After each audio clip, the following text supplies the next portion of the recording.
Hello and welcome to the GK academy channel. আমার নাম সর্বজিৎ এবং জিকে একাডেমি চ্যানেলে আমি তোমাদের সকলকে স্বাগত জানাই। মডার্ন হিস্ট্রিতে আমরা a brief history of modern India এই বইটাকে অ্যানালাইসিস করছিলাম চ্যাপ্টার ওয়াইজ। আমি প্রত্যেকটা চ্যাপ্টার তোমাদেরকে ডিটেলসে বোঝাচ্ছিলাম এবং অলরেডি আমি অনেকগুলো ভিডিও এই বইটার উপরে আলোচনা করেছি। এর মাধ্যমে আমরা মডার্ন হিস্ট্রি ব্যাপারটা পড়ছি। এবার এই ভিডিওগুলোর মেন লক্ষ্য হচ্ছে WBCS পরীক্ষা, এছাড়াও অন্যান্য যারা পরীক্ষা দিচ্ছ, যারা হিস্ট্রিকে আরও ডিটেলসে আরও ভালোভাবে বুঝতে চাইছো, তাদের জন্য এই ভিডিওগুলো। তোমরা এই ভিডিওগুলো দেখো, কেমন লাগছে জানিও, এবং তোমরা যদি নতুন হও তাহলে চ্যানেলটা সাবস্ক্রাইব করে পাশে দেওয়া বেল আইকনটা টিপে দিও। সাবস্ক্রাইব অবশ্যই করে নিও এবং বেল আইকন টিপে দিও, যাতে নতুন ভিডিও আমি আপলোড করলে তার নোটিফিকেশান তোমাদের কাছে প্রথমেই পৌঁছে যায়। যদি তোমরা ফেসবুক চ্যানেলে এখনও জয়েন না হয়ে থাকো বা টেলিগ্রাম চ্যানেলে এখনও জয়েন না হয়ে থাকো, তাহলে এই দুটোতে অবশ্যই জয়েন হয়ে যাও। ফেসবুক চ্যানেল এবং টেলিগ্রাম যে চ্যানেল রয়েছে, ফেসবুক পেজ আর টেলিগ্রাম চ্যানেল, এখানে আমি ভিডিওর নোটিফিকেশান, আমি এখানে বিভিন্ন PDF ইত্যাদি দিয়ে থাকি। তো সেইগুলোতে তোমরা জয়েন হয়ে থাকো ফর মোর আপডেট। আর যদি তোমাদের কোনো কোশ্চেন থাকে, তোমাদের কিছু জানানোর থাকে, তাহলে এই গ্রুপে জয়েন হয়ে যাও। এটা হচ্ছে টেলিগ্রাম গ্রুপ। এই গ্রুপে গিয়ে তোমরা মেসেজ করতে পারবে আমাকে, এখান থেকে আমি মেসেজে তোমাদের অ্যান্সার দিতে পারবো, রিপ্লাই দিতে পারবো। তো এইগুলো তোমাদের যেটা প্রয়োজন অবশ্যই জয়েন হয়ে থেকো, যেটা তোমাদের সুবিধা হবে সেটাতে জয়েন হয়ে থেকো। যদি তোমরা প্লেলিস্টগুলো না দেখে থাকো, এইগুলো হচ্ছে প্লেলিস্ট। আমি যে প্লেলিস্টগুলো বানিয়ে রেখেছি, এখানে জেনারেল স্টাডিজের ওপর প্লেলিস্ট রয়েছে, সেখানে এই প্লেলিস্টগুলো কমপ্লিট রয়েছে। যারা ওভারঅল সাবজেক্টগুলোকে নতুন একদম প্রথম থেকে বুঝতে চাও তাদের জন্য, আর যদি ডিপলি পড়তে চাও, ডিপ স্টাডি করতে চাও, তাহলে প্রিপেয়ার ফর WBCS বলে একটা প্লেলিস্ট রয়েছে। সেখানে আমি এখন কারেন্ট ভিডিওগুলো দিচ্ছি, যেখানে প্রত্যেকটা সাবজেক্ট আমি যে সাবজেক্টগুলো পড়াচ্ছি সেগুলোকে ডিপ স্টাডি করার জন্য এই প্লেলিস্টগুলো বানানো। হিস্ট্রি, জিওগ্রাফি এগুলো আমি করছি। তো এই চ্যানেলের যে প্লে লিস্ট রয়েছে, সেই প্লে লিস্টে গেলে তোমরা প্রত্যেকটাই পেয়ে যাবে। তোমাদের প্রয়োজন যেগুলো সেগুলো অবশ্যই দেখো। তো চলো আজকে আমরা শুরু করি আজকের ক্লাস। তোমাদের এই ক্লাসগুলো হওয়ার পরে তোমরা দেখে নিচ্ছ, এগুলো বুঝছো, বোঝার পরে তোমরা অবশ্যই আবার পড়বে বইটা। তোমাদের কাছে যাদের কাছে এই বইটা রয়েছে তারা বইটা পড়বে, বা যদি বই না থাকে, তোমরা যদি বই না কিনে থাকো, তাহলে এই PDF গুলো ডাউনলোড করে নেবে, সেম কাজ করবে, বইয়ের মতোই তোমরা PDF গুলো পড়তে পারো। তো আমরা আগের দিন চ্যাপ্টার নাম্বার 14, এই বইতে 14 নম্বর যে চ্যাপ্টারটা রয়েছে সেই চ্যাপ্টারটাকে শুরু করেছিলাম। ফার্স্ট পার্ট আগের দিন আমরা দেখেছিলাম, হোম রুল আন্দোলন। আজকে সেকেন্ড পার্টে দেখব the First World War and nationalist response. এটা হচ্ছে চ্যাপ্টারের নাম। এই চ্যাপ্টারটাই আমরা আগের দিন শুরু করেছিলাম। এই চ্যাপ্টারে আজকের যে টপিক সেটা হচ্ছে লখনৌ সেশন, কংগ্রেসের লখনৌ অধিবেশন যেটা হয়েছিল 1916 খ্রিস্টাব্দে, সেইটা সম্পর্কে আজকে আমরা পড়ব। তো চলো শুরু করি আজকের ভিডিও। আমরা এর আগে পড়ে এসেছি যে কংগ্রেসে সুরাটে একটা অধিবেশন হয়েছিল। সুরাট অধিবেশনের মাধ্যমে কংগ্রেস নরমপন্থী এবং চরমপন্থী যে দুটো দল ছিল, যে দুটো গ্রুপ ছিল, তারা আলাদা হয়ে যায়।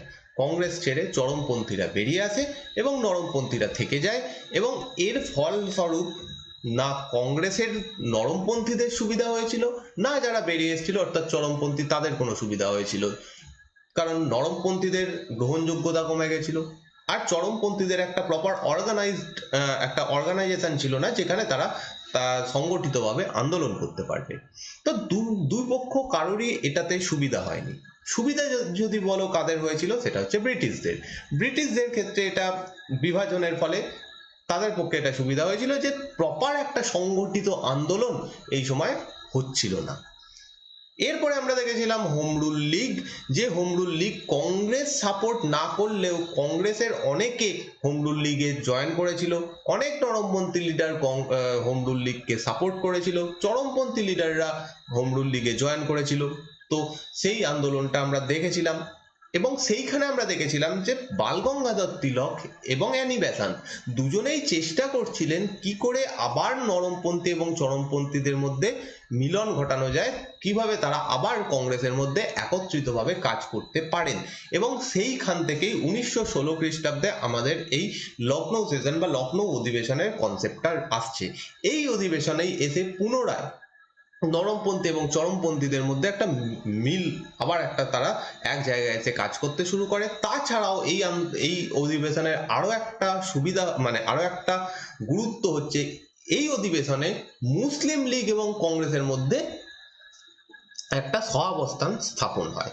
তো ভারতের রাজনীতির দিক থেকে, ভারতের স্বাধীনতা সংগ্রামের দিক থেকে লখনৌ সেশন বা লখনৌ অধিবেশন একটা গুরুত্বপূর্ণ ঘটনা। তো সেইটা সম্পর্কে আমরা আজকে ডিটেলসে জানব। তো ফার্স্ট যে পয়েন্ট আমরা আলোচনা করব সেটা হচ্ছে কংগ্রেসে চরমপন্থীদের পুনরায় যোগদান, readmission of extremist to Congress. The Lucknow session is of the Indian National Congress presided over by a moderate Ambika চরণ মজুমদার। এই যে সেশনটা, এই যে অধিবেশনটা, সেটাতে যিনি প্রধান ছিলেন, প্রেসিডেন্ট ছিলেন, তার নাম হচ্ছে অম্বিকা চরণ মজুমদার। এটা একটা ফার্স্ট ইম্পর্টেন্ট পয়েন্ট যেটা তোমাদের মনে রাখতে হবে।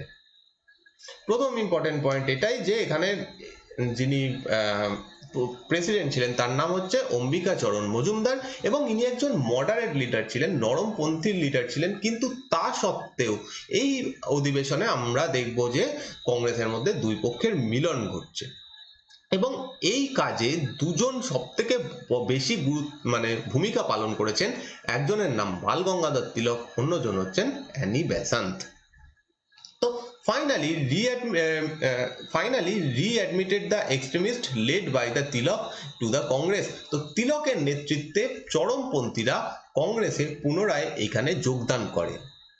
এবার এই রিইউনিয়ন বা এরা দুজনে যে আবার একত্রিতভাবে কাজ করতে শুরু করলো, তার পিছনে কিছু কারণ রয়েছে। হঠাৎ করে কেন 1916 খ্রিস্টাব্দে এরা পুনরায় একত্রিতভাবে কাজ করতে শুরু করলো, তার পিছনে বেশ কিছু কারণ রয়েছে। প্রথম কারণ, যে কারণে এই বিচ্ছেদটা সুরাটে হয়েছিল সেটা হচ্ছে বঙ্গভঙ্গ আন্দোলনকে নিয়ে। অর্থাৎ চরমপন্থীরা চেয়েছিল বঙ্গভঙ্গ আন্দোলন আরো তীব্রতর করতে, তারা চেয়েছিল বঙ্গভঙ্গ আন্দোলনকে সারা দেশে ছড়িয়ে দিতে, তারা চেয়েছিল শুধুমাত্র বিদেশি জিনিস বর্জন নয়, তার সঙ্গে সঙ্গে আরো বেশি লেভেল, আরো বেশি ডিপ গিয়ে এই আন্দোলনটাকে করা। যেমন তারা চেয়েছিল সরকারি অফিস থেকে সবাই বেরিয়ে আসবে, সরকারি যে সমস্ত আইন আদালত রয়েছে সেইগুলোকে আমরা ত্যাগ করব, এই রকম লেভেলে নিয়ে যেতে চেয়েছিল চরমপন্থীরা। কিন্তু নরমপন্থীরা এইগুলোর পুরো বিপরীত মত প্রকাশ করেছিল। তারা চেয়েছিল এই আন্দোলনটা বাংলায় যেহেতু হয়েছে, মানে যেহেতু বঙ্গভঙ্গটা বাংলার ব্যাপার, তো বাংলাতেই এটা সীমাবদ্ধ থাকুক। তারা চায়নি যে সাধারণ মানুষ স্কুল কলেজ ছেড়ে, মানে ছাত্ররা স্কুল কলেজ ছেড়ে বেরিয়ে আসবে, ব্রিটিশ অফিস ছেড়ে বেরিয়ে আসবে, এত দূর অব্দি তারা যেতে চায়নি। ইভেন তারা যে বয়কট আন্দোলন চলছিল, বিভিন্ন বিদেশি বস্তু বর্জন, সেইগুলোকে আগুন জ্বালানো, এই সমস্ত কিছুরই বিরোধিতা করেছিল, বা তারা সেইগুলোকে মানেনি। এই উদ্দেশ্যেই বিভাগটা হয়েছিল। কিন্তু আমরা যে সময় এসেছি 1916 খ্রিস্টাব্দ, 1916 খ্রিস্টাব্দে আর বঙ্গভঙ্গ আন্দোলনের আর অতটা গ্রহণযোগ্যতা নেই, কারণ বঙ্গভঙ্গ রদ হয়ে গেছে, আর বঙ্গভঙ্গ বলে কোনো ব্যাপার নেই। তো সেইটার যে ঝামেলাটা ছিল সেটা মিটে গেছে।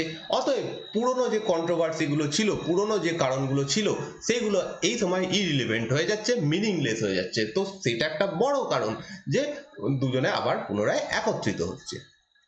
Second, both the moderate and extremist realized that the split had led to political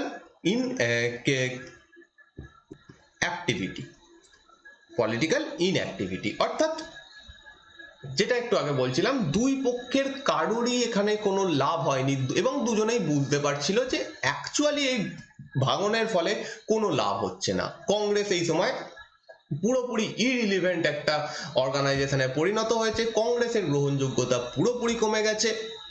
তো চরমপন্থীদেরও এইখানে প্রবলেম হয়েছে। তো দুই পক্ষই এটা বুঝতে পারে এবং তারা একত্রিত হওয়ার জন্য পুনরায় রাজি হয়ে যায়। Third, Annie Besant and Tilak had made vigorous effort for the reunion. Annie Besant এবং বাল গঙ্গাধর তিলক যারা হোম রুল লীগের সময় থেকেই চেষ্টা করছিল যে কংগ্রেস এবং কংগ্রেসের মধ্যে কিভাবে এই দুই পক্ষের মিট হতে পারে, মিলন হতে পারে। তো সেই চেষ্টায় তারা ব্যর্থ হয়, প্রাথমিকভাবে ব্যর্থ হয়। ব্যর্থ হলেও আস্তে আস্তে নরমপন্থী এবং চরমপন্থীরা একে অপরের কাছাকাছি আসতে শুরু করেছিল। এবার হোম রুল লীগ যখন শুরু হয়ে গেছে 1916 খ্রিস্টাব্দ থেকে, জানো তোমরা 1916 এপ্রিল মাসে হোম রুল লীগ প্রতিষ্ঠা হয়েছিল। তো 1916 থেকেই আসতে মানে যখন হোম রুল লীগ প্রতিষ্ঠা হয় তখন থেকেই নরমপন্থী চরমপন্থীদের মধ্যে একটা যোগাযোগ শুরু হয়ে গেছিল। কংগ্রেসের অনেকেই এখানে যোগাযোগ করে মানে এতে অংশগ্রহণ করেছিল। তো ফাইনালি 1916 খ্রিস্টাব্দের ডিসেম্বর মাসে এই সুরাটের লখনৌ যে অধিবেশনটা সেটা হয় এবং সেইখানে গিয়ে তারা একত্রিত হওয়ার জন্য তারা রাজি হয়ে যায়। ফাইনালি তারা এবার রাজি হয়ে যায় এবং তার জন্য তিলকও কিছু শর্তে রাজি হয়ে যায়। যেমন তিনি বলছেন যে he also denounce the act of violence. তিনি যে চরমপন্থা যেটা ভায়োলেন্সের রাস্তায় তিনি ছিলেন সেই রাস্তাটা তিনি ত্যাগ করেন এবং তিনি বলেন যে আমি যেরকম ভাবে কংগ্রেস চাইছে সেই রকম ভাবে আমরা আন্দোলন করব। এরকম একটা ব্যাপার হয় এবং মেনলি এই অ্যানি বেসান্ত এবং বাল গঙ্গাধর তিলক এদেরই প্রচেষ্টাতে পুনরায় এই মিলনটা ঘটে। এবং ফাইনালি ফোর্থ যে কারণ এখানে ছিল সেটা হচ্ছে death of to moderate Gokhale এবং ফিরোজ শাহ মেহতা। জি কে গোখলে, গোপাল কৃষ্ণ গোখলে এবং হচ্ছে ফিরোজ শাহ মেহতা, যারা সব থেকে বেশি বিরোধিতা করেছিল চরমপন্থীদের। এরা দুজনই সব থেকে বেশি বিরোধিতা করেছিল চরমপন্থীদের এবং তাদের মৃত্যু হয়ে যাচ্ছে এবং এদের মৃত্যু হওয়ার পরে সেই বিরোধিতাটা কিছুটা হলেও কমে গেছিল। তার ফলে এই চরমপন্থীদের কংগ্রেসে পুনরায় ঢোকার রাস্তাটা সহজ হয়ে গেছিল। ওকে, তো এই চারটে হচ্ছে মেন কারণ কেন তারা এই এই অধিবেশনটাতে তারা এই দুটো গ্রুপ একত্রিত হয়েছিল। নেক্সট এবার আমরা যাব মুসলিম লীগের দিকে। এর থেকেও একটা বড় ঘটনা এই সময় ঘটে বা এর থেকেও এটা বেশি মানে গুরুত্বপূর্ণ ছিল যে মুসলিম লীগ এবং কংগ্রেস এরা দুজন একত্রিতভাবে সেম উদ্দেশ্যে কাজ করবে বলে রাজি হয়। সেটাও হয় এই লখনৌ সেশনে, লখনৌ অধিবেশনে, যেটাকে আমরা বলছি লখনৌ প্যাক্ট বা বাংলাতে হচ্ছে লখনৌ চুক্তি। প্যাক্টের বাংলা হচ্ছে চুক্তি। তো লখনৌ চুক্তির মাধ্যমে এটা হয়েছিল। তো এখানে কি বলা হচ্ছে, another significant development of to take place at Lucknow was the coming together of Muslim League and the Congress and the presentation of common demands by them to the government. এই সময় দুজনেরই ডিমান্ড এক হয়ে যায়। মুসলিম লীগ স্বীকার মানে রাজি হয়ে যায় যে কংগ্রেস যে ডিমান্ডটা করছে সেটা আমাদেরও ডিমান্ড হবে, অর্থাৎ স্বায়ত্তশাসন। অন্যদিকে মুসলিম লীগের যে ডিমান্ডটা ছিল যে সেপারেট ইলেকশন করতে হবে, মুসলিমদের জন্য আলাদা ভোট, আলাদা ইলেকশন করতে হবে, সেটাতেও কংগ্রেস রাজি হয়ে যায়। তো দুজনেই দুজনের যে বক্তব্য ছিল সেইটাতে রাজি হয়ে যায় এবং এদের দুজনেরই মূল লক্ষ্য এই সময় হয়ে দাঁড়ায় ভারতের স্বায়ত্তশাসন। স্বাধীনতা বলা এখন ভুল হবে, এখনো স্বাধীনতার কনসেপ্টটা আসেনি, এখনো স্বায়ত্তশাসন চলছে। তো তারা চাইছিল স্বায়ত্তশাসন এবং তারা দুজনেই মানে মুসলিম লীগ এবং কংগ্রেস দুজনেই এবার চায় যে আমরা একসাথে স্বায়ত্তশাসনের দাবি করব গভর্নমেন্টের কাছে। এবার এই ঘটনাটা কেন ঘটলো? এতদিন আগে এটা হয়নি।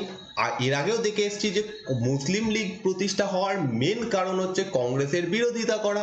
কংগ্রেস যা করত তার বিরোধিতা অ্যাকচুয়ালি মুসলিম লীগ প্রথমে করত। তাহলে হঠাৎ করে 1916 খ্রিস্টাব্দে মুসলিম লীগ এবং কংগ্রেস একত্রিত হলো কেন? এর পিছনেও কিছু কারণ রয়েছে। This happened at a time when the Muslim League now dominated by younger militant nationalists. এই সময় মুসলিম লীগের নেতৃত্ব যাদের হাতে ছিল তারা সকলেই যুবক ছিল, তারা সকলেই ভারতের স্বাধীনতা এইটা তাদের মূল লক্ষ্য ছিল। তো এর আগে যে মুসলিম লীগের লিডার যারা ছিলেন তাদের মূল লক্ষ্য ছিল সেপারেট, মানে সেপারেট ইলেকশন তো ছিলই, প্লাস হচ্ছে মুসলিমদের কি ভালো হয়, মুসলিমদের কি করে ভালো হয়। কিন্তু এই সময়ে দাঁড়িয়ে মুসলিমদের ভালো থেকেও দরকার ওভারঅল দেশের ভালো। যদি দেশের ভালো হয় তাহলে সমস্ত জাতি সমস্ত ধর্মের মানুষের ভালো হবে। এই জিনিসটা এই ইয়ং যারা লিডার ছিল তারা বুঝতে পেরেছিল, এবং তারা যখন বুঝতে পারে তারা তখন কংগ্রেসের সঙ্গে সেম দাবি জানাতে থাকে যে আমাদের স্বায়ত্ত শাসন লাগবে। এবার যদি স্বায়ত্ত শাসন পাওয়া যায় তাহলে মুসলিম লিডার যারা তারা মুসলিমদের ভালোর জন্য কাজ করতে পারবে, অটোমেটিক্যালি সেটা হবে। তো সেই জিনিসটা তারা বুঝতে পারে। তো এইখান থেকে যারা নেতৃত্ব গ্রহণ করেন তাদের জন্য এটা একটা বড় কারণ যে মুসলিম লীগের যে আইডিওলজি ছিল, মুসলিম লীগের যে এতদিন কাজ ছিল, সেটা অনেকটা পরিবর্তন হয়ে যায়।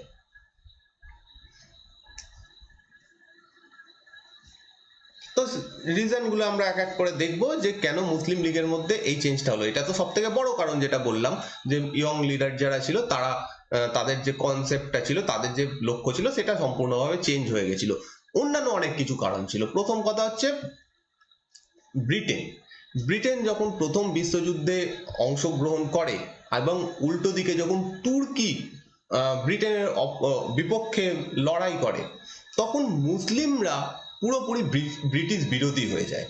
এর কারণ হচ্ছে তুর্কিতে যিনি শাসন করতেন তিনি হচ্ছেন খলিফা, এবং এই খলিফা হচ্ছেন মুসলিমদের প্রধান ধর্মগুরু। সে পৃথিবীর যে অংশেই থাকুক না কেন, মুসলিম কোনো একজন মুসলিম ব্যক্তি, তার ধর্মগুরু, প্রধান ধর্মগুরু হচ্ছেন খলিফা। এবার খলিফার বিরুদ্ধে যখন ইংরেজরা লড়াই করছে, অটোমেটিক্যালি তাদের শত্রু হয়ে যাচ্ছে ইংরেজরা, এবং এইটা একটা কারণ ব্রিটিশ বিরোধী হয়ে ওঠার। এই সময় মুসলিম ব্যক্তিদের, মুসলিম যারা জনসাধারণ ছিলেন তারা সকলে এই সময় ব্রিটিশ বিরোধী হয়ে গেছিল। আরো একটা কারণ ছিল, যেটা হচ্ছে বাংলার যে বঙ্গভঙ্গের যে ঘোষণাটা ইংরেজরা করেছিল, সেটা 1911 খ্রিস্টাব্দে তুলে নেওয়া হয়, অর্থাৎ বঙ্গভঙ্গ 1911 খ্রিস্টাব্দে রদ করে দেওয়া হয়। এবার বঙ্গভঙ্গ যখন রদ হয়ে যায়, তার আগে অব্দি ইংরেজরা বলে এসেছিল কি, যে বঙ্গভঙ্গ করা হচ্ছে মুসলিমদের ভালোর জন্য, মুসলিমদের এতে সুবিধা হবে, মুসলিমদের এতে ভালো হবে। কিন্তু যখনই বঙ্গভঙ্গ রদ হয়ে যাচ্ছে, তখন মুসলিমদের এটা ধারণা হয়ে যায় যে ইংরেজরা অ্যাকচুয়ালি আমাদের ভালোর জন্য কোনো কাজ করছে না, ইংরেজরা অ্যাকচুয়ালি যে কাজ এই বঙ্গভঙ্গ করতে চাইছিল সেটা তাদের ভালোর জন্য। এবং এই জিনিসটা যারা বঙ্গভঙ্গকে সাপোর্ট করেছিল তাদেরকেও ব্রিটিশ বিরোধী করার জন্য দায়ী ছিল। এই সময় যারা বঙ্গভঙ্গকে সাপোর্ট করেছিল যে সমস্ত মুসলিমরা, তারাও সকলে ব্রিটিশ বিরোধী হয়ে যায়, এইটা ভেবে যে ব্রিটিশরা তাদের নিজেদের স্বার্থে কাজ করছে, আমাদের ভালোর জন্য কোনো কাজ করছে না, সেটা শুধুমাত্র তাদের একটা কথা ছিল। ওকে, তো পার্টিশন অফ বেঙ্গল, যে বঙ্গভঙ্গ রদ হয়ে যায়, এটাও একটা বড় কারণ এই সময়ের অ্যাটিটিউড চেঞ্জ হয়ে যাওয়ার পেছনে। থার্ড, আলিগড় মুসলিম ইউনিভার্সিটি। এই যে বিশ্ববিদ্যালয়টা, যেটা আলিগড়ে মানে ছিল সেই সময়, এখনো রয়েছে। তো আলিগড় মুসলিম ইউনিভার্সিটি, এরা চেয়েছিল কি, বেশ কিছু ব্যক্তি, মুসলিম ব্যক্তিরা, অনেক ব্যক্তিরা চেয়েছিলেন যে এই আলিগড় মুসলিম ইউনিভার্সিটি এটা সারা দেশব্যাপী একটা অ্যাফিলিয়েটেড কলেজ হিসেবে প্রতিষ্ঠিত হোক। অর্থাৎ তারা চেয়েছিল যে আলিগড় মুসলিম ইউনিভার্সিটি শুধু আলিগড়ে থাকবে না, ভারতের বিভিন্ন স্থানে তার ব্রাঞ্চ বা সেরকম ইউনিভার্সিটি খোলা হবে। কিন্তু ব্রিটিশরা সেটা রিফিউজ করে। ব্রিটিশরা বলে যে এইরকম কোনো কিছুর অনুমতি তারা দেবে না। যারা এইটা চেয়েছিল যে আলিগড় মুসলিম ইউনিভার্সিটির একটা অ্যাফিলিয়েটেড কলেজ হবে, তাদের মত যখন নেওয়া হচ্ছে না, এইটা তারা এই জন্য ব্রিটিশ বিরোধী হয়ে গেছিল। তারা ভেবেছিল যে ব্রিটিশরা তাদের হয়ে কোনো কাজ করছে না বা তাদের কথা শুনছে না, তো তারা ব্রিটিশ বিরোধী হয়ে গেছিল। এটাও একটা কারণ। মানে মুসলিমদের মধ্যে থেকে একাধিক সেকশন বিভিন্ন কারণে এই সময় ব্রিটিশ বিরোধী হয়ে গেছিল, সেইগুলোর এক একটা করে কারণ এখানে বলা হচ্ছে, এবং প্রত্যেকটা কারণই মেন কারণ, মানে প্রত্যেকটাই হচ্ছে ব্রিটিশ বিরোধী হয়ে ওঠার পেছনে মেন কারণ, এবং এই কারণেই তাদের যে লক্ষ্য সেটা কংগ্রেসের লক্ষ্যের একই হয়ে যায়, এবং সেই কারণেই মুসলিম লীগ এই সময় কংগ্রেসের সঙ্গে অংশগ্রহণ করে, একসাথে কাজ করতে শুরু করে। এবং ফাইনালি যেটা সব থেকে বড় কারণ, প্রথমেই বলা হলো ইয়ঙ্গার লিডার, যারা এই সময়কার মুসলিম লিডাররা ছিলেন, যারা বয়সে ইয়ং যুবক ছিলেন, তারা আলিগড় যে আন্দোলন, যেটা পরবর্তীকালে একটা শুধুমাত্র মুসলিমদের ভালোর জন্য আন্দোলন হয়ে দাঁড়ায়, যে মুসলিমদের কিভাবে ভালো করা যাবে, মুসলিমদের কিভাবে সুবিধা পাওয়ানো যাবে, এরকম আন্দোলন হয়ে দাঁড়ায়, যেটা সৈয়দ আহমেদ খান কি চেয়েছিলেন, যে মুসলিমদের এগিয়ে আনতে। তিনি চেয়েছিলেন মুসলিমদেরকে সমান সমকক্ষ করতে, শিক্ষার দিক থেকে হোক, চাকরির দিক থেকে হোক, তিনি সমকক্ষ করতে চেয়েছিলেন। কিন্তু সৈয়দ আহমেদ খানের মৃত্যুর পরে আলিগড় আন্দোলন অনেক বেশি সংকীর্ণ হয়ে যায়। সেই সময় আলিগড়ের যারা, মানে আলিগড় স্কুল এবং তার যারা নেতৃত্বে ছিলেন, তাদের মূল লক্ষ্য ছিল কিভাবে হিন্দুদের বিপরীতে কাজ করানো যায় মুসলিমদের, বা হিন্দুদের বিপরীতে কিভাবে মুসলিমদের ভালো করা যায়, এরকম একটা চিন্তা ভাবনা এসে গেছিল, যেটা আদপে কোনো রকমের লাভজনক ছিল না, কারোর পক্ষেই লাভজনক ছিল না। অ্যাকচুয়ালি এর ফলে কি হচ্ছিল, হিন্দু মুসলিমদের মধ্যে বিভেদ বাড়ছিল। সেই জিনিস থেকে বেরিয়ে এসে এই সময় যারা লিডার ছিলেন, মুসলিম লিডার, তারা বুঝতে পারেন এইটার ফলে কোনো লাভ হচ্ছে না, না মুসলিমদের ভালো হচ্ছে, না ভারতের স্বাধীনতার কোনো কিছু হচ্ছে। তখন তারা ভারতের কথা ভাবতে শুরু করেন। তারা তখন বলতে শুরু করেন যে আমাদের এখন মূল লক্ষ্য হচ্ছে সেলফ গভর্নমেন্ট, স্বায়ত্তশাসন। সেই উদ্দেশ্যে 1912 খ্রিস্টাব্দে মুসলিম লীগের কলকাতা অধিবেশন বসে। কলকাতাতে একটা অধিবেশন বসে, 1912 খ্রিস্টাব্দে হয় এটা। এবং এইখানে যারা এই সময়ের মুসলিম লীগের লিডার, তারা ঠিক করেন যে আমাদের এখন লক্ষ্য হচ্ছে স্বায়ত্তশাসন লাভ। প্রথমবার এরা ঠিক করে যে সেলফ গভর্নমেন্ট বা স্বায়ত্তশাসন লাভ আমাদের মূল লক্ষ্য, মুসলিম লীগের 1912 খ্রিস্টাব্দের যে অধিবেশন কলকাতাতে ঘটে সেখানে। এবং তার সাথে সাথে যারা যারা এই স্বায়ত্তশাসনের দাবি করছে, ভারতের যে অর্গানাইজেশন, তাদেরকে সাপোর্ট করা বা তাদের সঙ্গে কাজ করাও আমাদের লক্ষ্য বা আমাদের উদ্দেশ্য, এটাও ঠিক হয়। এবার কংগ্রেসও সেম উদ্দেশ্য নিয়ে কাজ করছে, তারাও চাইছে সেলফ গভর্নমেন্ট, স্বায়ত্তশাসন। অতএব মুসলিম লীগেরও যখন ডিমান্ড এক হয়ে যাচ্ছে, তখন তারা দুজনে একত্রিতভাবে কাজ করতে রাজি হয়। এবং এই কারণেই যে লখনৌতে দুই পক্ষের মধ্যে একটা মিলন ঘটে, সেটাও একটা মেন কারণ। এবং এই সময় যারা ইয়ঙ্গার মুসলিম লিডার ছিলেন, যেমন হচ্ছে মৌলানা আজাদ, মোহাম্মদ আলী, এদের প্রত্যেকের ওপরই ব্রিটিশরা বিরূপ মনোভাব প্রকাশ করেছিল বা তাদের বিরুদ্ধে কাজ করেছিল। যেমন মৌলানা আজাদের যে পত্রিকা ছিল এই সময়, তার নাম হচ্ছে আল হিলাল, আর মোহাম্মদ আলীর যে পত্রিকাটা এই সময় চলতো সেটার নাম হচ্ছে কমরেড। এই দুটো পত্রিকাকে বন্ধ করে দেওয়া হয়। বন্ধ করে দেওয়ার পেছনে উদ্দেশ্য ছিল এখান থেকে স্বায়ত্তশাসন বা এই সমস্ত জিনিসের দাবি করা হচ্ছিল, তাদের লক্ষ্যই ছিল স্বায়ত্তশাসন বা এইগুলো। এবার যখনই এটা করা হয়, তখন তারা বুঝতে পারে যে এতদিন ধরে ইংরেজরা যেটা বলে আসছে যে আমরা মুসলিমদের ভালোর জন্য কাজ করছি, আমরা মুসলিমদের পক্ষে রয়েছি, সেইগুলো তারা বুঝতে পারে যে এগুলো কোনোটাই সঠিক নয়। তো এই সমস্ত লিডাররা, আলী ব্রাদার্স, মৌলানা আজাদ, হযরত মোহানি, এরা প্রত্যেকেই এই সময় ব্রিটিশদের দ্বারা লাঞ্ছিত হয়। প্রত্যেকেই সেই কারণে ধীরে ধীরে কংগ্রেসের যে লক্ষ্য স্বায়ত্তশাসন, সেই দিকে আরো বেশি করে যেতে শুরু করে। তার ফলে মানে এর উদ্দেশ্যে তাদের যদি কংগ্রেসের সঙ্গে মিটও করতে হয়, তাও ভিয়াচ্ছা তারা কংগ্রেসের সঙ্গে একত্রিতভাবে কাজ করার জন্য রাজি হয়ে যায়। তো এই সমস্ত কারণে ফাইনালি মুসলিম লীগ এবং কংগ্রেসের মধ্যে একটা চুক্তি স্থাপিত হয়, যেটাকে আমরা লখনৌ প্যাক্ট বা লখনৌ চুক্তি নামে জানি। The nature of the pact, এই চুক্তিটার নেচার কেমন ছিল, প্রকৃতি কেমন ছিল? The Lucknow Pact between the Congress and the Muslim League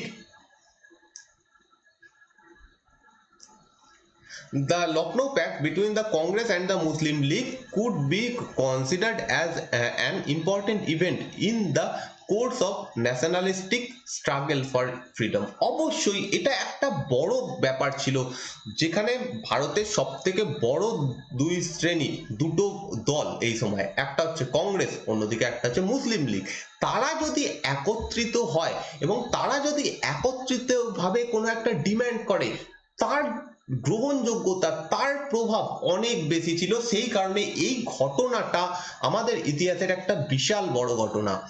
While the league agreed to present joint constitutional demand with the congress to the government, এই সময় কংগ্রেসের সঙ্গে একত্রিতভাবে মুসলিম লীগ কনস্টিটিউশনাল ডিমান্ড করতে থাকে, অর্থাৎ সংবিধানের জন্য ডিমান্ড করতে থাকে, তাতে পরিবর্তন করতে হবে, আমাদের স্বায়ত্তশাসন দিতে হবে, এইগুলো ডিমান্ড করতে থাকে। The Congress accepted the Muslim leagues position on separate elections. এইটা একটা বড় ঘটনা। এই সময় কংগ্রেস এই সময় মেনে নেয় যে মুসলিম লীগ যে ডিমান্ডটা করছে সেটা হচ্ছে সেপারেট ইলেকশন, সেই সেপারেট ইলেকশনকে মেনে নেওয়া। এর যেমন একটা পজিটিভ প্রভাব রয়েছে, এর একটা নেগেটিভ প্রভাব রয়েছে। আমরা একটু পরে দেখব যে এই প্যাক্টের, এই চুক্তির কি নেগেটিভ প্রভাব ছিল। পজিটিভ প্রভাব তো অবশ্যই এটা ঠিক যে মুসলিমদের সঙ্গে, মুসলিম লীগের সঙ্গে কংগ্রেসের যে মিলনটা হয়েছিল সেটা অনেক বেশি পোক্ত হয়। সেই সঙ্গে মুসলিম যারা জনসাধারণ ছিল এতদিন অবধি ভাবতো কংগ্রেস একটা হিন্দুদের প্রতিষ্ঠান, কংগ্রেস মুসলিমদের জন্য কোনো কাজ করে না, সেই জিনিসটাও ভেঙে যায়। তারা বুঝতে পারে যে কংগ্রেস অ্যাকচুয়ালি এরকম কোনো ব্যাপার নেই কংগ্রেসের মধ্যে। তো এটা একটা ভালো দিক যে সেপারেট ইলেকশন যেটা, সেটা মেনে নেওয়া হয়। কিন্তু এর অনেক নেগেটিভ প্রভাবও রয়েছে। সেই নেগেটিভ প্রভাবে যাওয়ার আগে আমরা দেখব যে এরা দুজন মিলে কি ধরনের ডিমান্ডগুলো সরকারের সামনে করেছিল, কংগ্রেস এবং মুসলিম লীগ মিলে। প্রথম বলা হচ্ছে government should declare that it would confer self government on Indian at an early date. যেটা সব থেকে বড় ডিমান্ড দুই পক্ষেরই ছিল, সেটা হচ্ছে স্বায়ত্তশাসন। এবং এরা দুজন মিলে ডিমান্ড করে যে যত তাড়াতাড়ি সম্ভব ভারতকে স্বায়ত্তশাসন দিতে হবে। Second, the representative assemblies at the central as well as provisional level should be further expanded with an elected majority and more power given to them. তারা চেয়েছিল যে কেন্দ্রীয় শাসন ব্যবস্থা, কেন্দ্রীয় আইনসভা রয়েছে সেন্ট্রাল এবং প্রভিশনাল লেভেলে যে অর্থাৎ হচ্ছে প্রান্তীয় যে আইনসভা রয়েছে, সেখানে ভারতীয়দের সংখ্যা বাড়াতে হবে, এখন যা সংখ্যা রয়েছে তার থেকেও বেশি বাড়াতে হবে। এবং শুধু সংখ্যা বাড়ালে হবে না, তাদের ওপর, তাদের হাতে পাওয়ার দিতে হবে। এর আগে আমরা দেখেছিলাম যে ভারতীয়দের বাজেট সম্পর্কে কথা বলার অনুমতি দেওয়া হয়, সমস্ত কিছু হয়, কিন্তু তাদের কোনো ক্ষমতা ছিল না, কিছু চেঞ্জ করাবার মতো কিছু ক্ষমতা ছিল না। কিন্তু এই সময় এই দুজনই, মুসলিম লীগ এবং কংগ্রেস, দাবি করে যে তাদের হাতে ক্ষমতাও দিতে হবে, তাদের হাতে শাসন ভার মানে শাসন করার মতো ক্ষমতাও দিতে হবে। অর্থাৎ স্বায়ত্তশাসন জিনিসটা আরো একটা ব্যাপার এটাই যে ভারতীয়দের শাসনের মধ্যে অংশগ্রহণ করাতে হবে। তো সেইটাও তাদের ডিমান্ড ছিল, একত্রিতভাবে তারা এই জিনিসগুলো ডিমান্ড করে। The term of legislative council should be 5 year। এখানে তারা ডিমান্ড করে যে লেজিসলেটিভ কাউন্সিল অর্থাৎ আইনসভার যে সময়সীমা সেটা 5 বছরের করতে হবে। The salaries of the secretary of state for India should be paid by the British Treasury and not drawn from the Indian fund। এর আগেই বলেছিলাম যে সেক্রেটারি অফ স্টেট, এই যিনি ব্যক্তি সেক্রেটারি অফ স্টেট, তিনি বসে রয়েছেন ইংল্যান্ডে, তাই তো? ইংল্যান্ডে বসে রয়েছেন, ব্রিটিশ পার্লামেন্টে তিনি বসে রয়েছেন, সেইখান থেকে বসে বসে তিনি ভারতের জন্য শাসন করছেন, ভারতের শাসন কিভাবে হবে সেটা ঠিক করছেন। ভারতে তার একজন রিপ্রেজেন্টেটিভ রয়েছেন, তার নাম হচ্ছে ভাইসরয়। এবার এই ভাইসরয় সেক্রেটারি অফ স্টেটের কথা শুনে ভারতে শাসন অ্যাকচুয়ালি করবে। এবার যে ব্যক্তিটা ইংল্যান্ডে বসে রয়েছে তার স্যালারি কেন ভারত থেকে দেওয়া হবে, এইটা দুজনেরই ডিমান্ড ছিল। তাদের দাবি ছিল সেক্রেটারি অফ স্টেট যিনি রয়েছেন, অর্থাৎ যিনি ইংল্যান্ডে বসে রয়েছেন, তার স্যালারি ব্রিটিশদেরই দিতে হবে, কারণ তিনি ব্রিটিশদের একজন ব্যক্তি, তিনি ভারতে শাসন করছেন বটে কিন্তু ভারতে নেই, তাকে ব্রিটিশদের স্যালারি দিতে হবে, মানে ব্রিটিশদের ট্রেজারি থেকেই স্যালারি দিতে হবে, ভারত থেকে সেই স্যালারি নেওয়া যাবে না।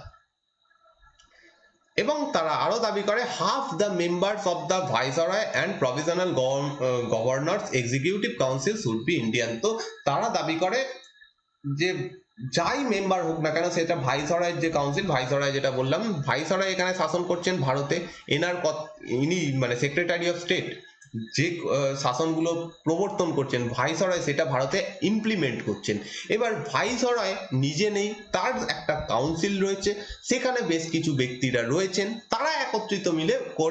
তারা একত্রিতভাবে ভারতে শাসন করেন। এবার এই ভাইসরয়ের যে কাউন্সিল, এরা দাবি করে যে সেই কাউন্সিলে হাফ সদস্য সংখ্যা ভারতীয় হতে হবে। ভারতের শাসন হচ্ছে, সেখানে ভারতীয়দের সংখ্যা কম, এটা কোনো যুক্তি নয়, সেখানে ভারতীয়দের সংখ্যাও হাফ হতে হবে, এটা তাদের দাবি থাকে। ওকে, এবার আমরা যেটা বলছিলাম যে কংগ্রেস মেনে নিচ্ছে সেপারেট ইলেকশন, বা এদের দুজনের মধ্যে যে চুক্তি হয় তার নেগেটিভ দিক কি রয়েছে। প্রথম কথা, সেপারেট ইলেকশন যখনই মেনে নেওয়া হয়, তাহলে মুসলিমদের জন্য আলাদা ভোট হবে, হিন্দুদের জন্য আলাদা ভোট হবে। এইখান থেকে অন্তত একটা ক্লিয়ার জিনিস যে দুটো আলাদা এন্টিটি স্বীকার করা হয়, যে মুসলিমরা ভারতে আলাদা এন্টিটি, হিন্দুরা ভারতে আলাদা এন্টিটি। এর ফলে যেমন সাময়িকভাবে একটা মিলন হয়েছিল, কিন্তু যদি আমরা দূরবর্তী দিকে দেখি, এটা যদি ব্রডার ওয়েতে দেখি, তাহলে দেখবো অ্যাকচুয়ালি একটা বিভেদ সৃষ্টি হচ্ছে। এখানে এটা মানা হচ্ছে যে মুসলিম ব্যক্তিরা আলাদা, হিন্দু ব্যক্তিরা আলাদা, বা অন্যান্য যারা জাতি রয়েছেন তারা আলাদা। এর ফলে কি হচ্ছে, ভারতের ইউনিটি নষ্ট হয়ে যাচ্ছে। এটা একটা সব থেকে বড় ড্রব্যাক ছিল এই যে চুক্তিটা, সেটা অ্যাকচুয়ালি হওয়া উচিত কি, মুসলিমরাও ভারতীয়, হিন্দুরাও ভারতীয়, শিখরাও ভারতীয়, সবাই ভারতীয়, সবার সমান থাকবে, এখানে আলাদা কেন হবে? এই যে প্রশ্নটা থেকেই যাচ্ছে আমাদের এই লখনৌ চুক্তির মধ্যে। এবং সেকেন্ড, যেটা দ্বিজাতি তত্ত্ব, টু নেশন থিওরি, যেটা আরো অনেকটা পরে গিয়ে আমরা দেখতে পাবো, দুটো দেশ, মানে হচ্ছে মুসলিম যারা লিডার, বিশেষত মোহাম্মদ আলী জিন্নাহ, তিনি দাবি করেন যে মুসলিমদের জন্য আলাদা একটা দেশ লাগবে।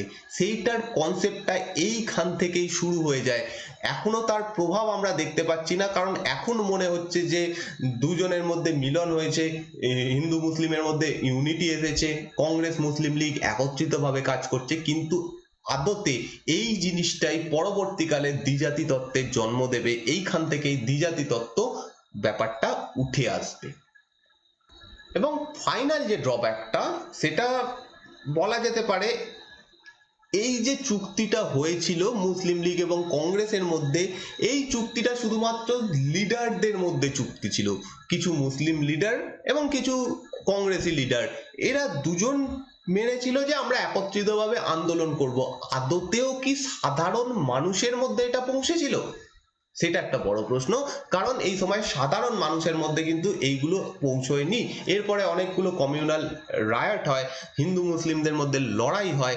তাহলে এর থেকে একটা জিনিস প্রমাণিত, যতই রাজনৈতিকভাবে তারা একত্রিত হোক না কেন, ধর্মীয় দিক থেকে বা সাধারণ মানুষের মধ্যে সেই মিলনটা কোনোভাবেই কাজ করেনি।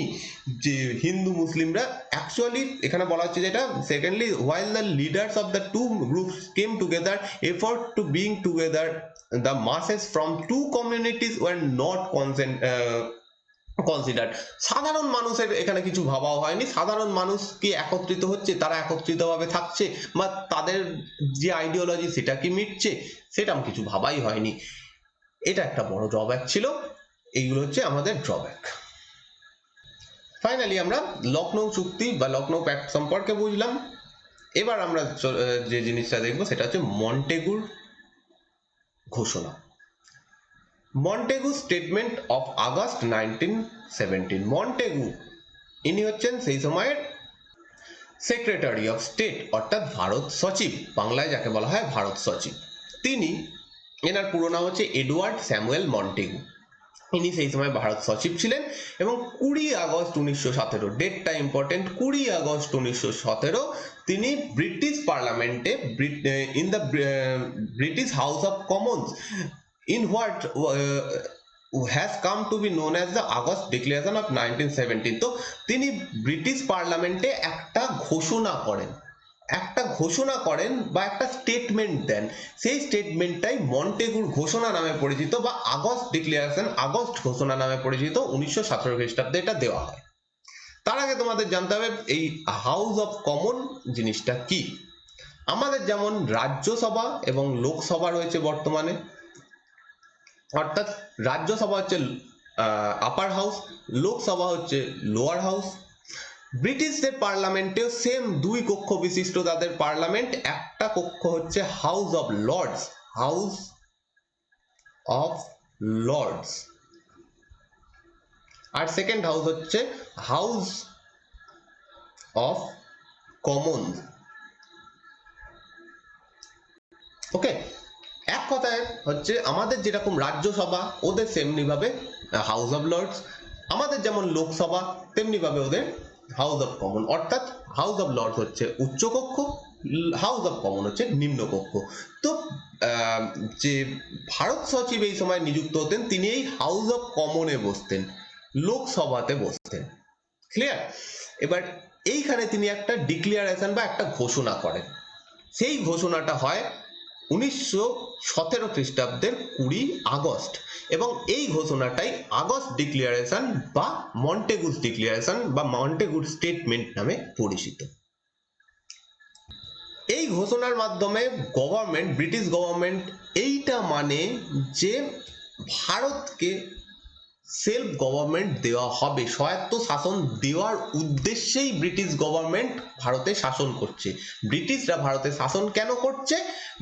ভারতীয়দের যাতে স্বায়ত্ত শাসন দেওয়া যায়, তাদেরকে এই কাজে সুবিধা করার জন্য। অর্থাৎ তাদের বক্তব্য ছিল ভারতীয়রা অতটাও বেশি সভ্য বা অতটাও বেশি এরকম ছিল না যে তারা এরকম একটা শাসন ব্যবস্থা নিজেরা করতে পারবে, এবং সেই জিনিসটাকে সাহায্য করার জন্যই ব্রিটিশরা এখানে শাসন করছে। তো the statement said the government policies of an increasing participation of Indians in every branch of administration। তো তিনি বলছেন, এই মন্টেগু বলছেন যে ব্রিটিশদের উদ্দেশ্য হচ্ছে ভারতীয়দের সমস্ত কাজে অংশগ্রহণ করানো, ভারতের যা যা শাসন হচ্ছে সমস্ত কিছুতে ভারতীয়দের অংশগ্রহণ করানো তাদের কাজ, মানে তাদের উদ্দেশ্য।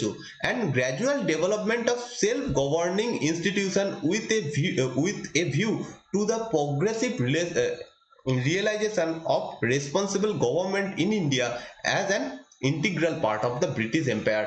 অর্থাৎ যেটা এক কথায় আমি এটা বললাম যে স্বায়ত্ত শাসন দেওয়া হচ্ছে ব্রিটিশদের মূল লক্ষ্য, সেই উদ্দেশ্যেই তারা এখানে শাসন করছে।